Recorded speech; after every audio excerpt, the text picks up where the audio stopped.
Hello, this is Karen Rainford here to talk to you about Chapter 2 in Heldman's Project Management Jumpstart. What should I study in Chapter 2? Chapter 2 is all about communications. It's about skills that project managers need. What I would suggest that you do during this is look at the kind of skills that you use in your current job and project management skills, and do a little self-assessment, as well as really understanding how these particular skills apply to what project managers do. Once again, be able to find things such as active listening techniques in the table of contents quickly, and look at what the key concepts are for this chapter, because those will be the concepts to worry about as we go through. The first part of the chapter talks about what skills project managers need, and actually describes project managers as a mile wide and an inch deep. And what they're saying is that project managers are not the technical people. They're not the subject matter experts.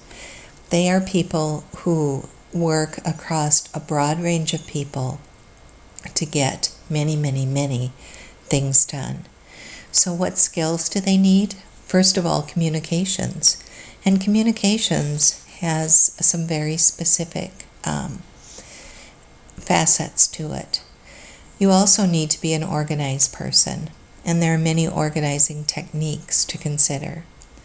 Time management is important because you will totally be pulled. There's more to do in every day than you will ever accomplish as a project manager. And figuring out what's important to do to actually get the project done is your key goal. Setting priorities, not only for yourself, but also for the team members and for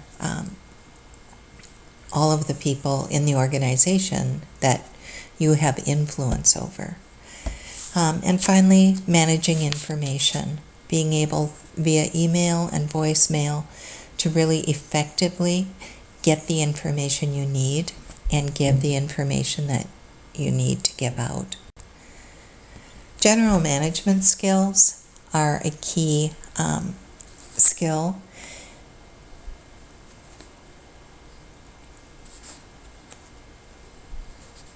And people management skills as well.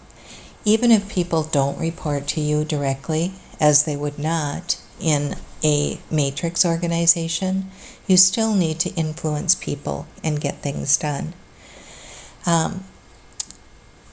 As we also look, communications and exchanging information are the most important. We've heard that project managers spend 90% of their time communicating.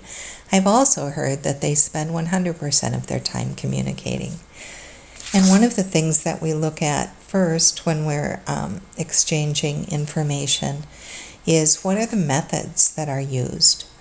We need to be effective at verbal and written communication, and there are several different best practices in this chapter that are important when we consider how to do that. Another part that's important is that project managers are both senders and receivers of information, and actually tailoring the information to the receivers is important, and determining what you need from the senders and getting that information is another key point. Active listening techniques are very specific and have many different ways that you can better understand what people in your organization need to work with you on. Also, there are many tips for communicating effectively.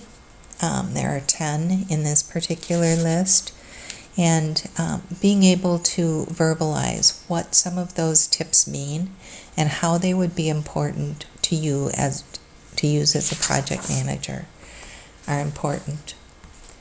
Finally, that's the end of Chapter 2. There's a list of terms that you need to know, and also a list of review questions.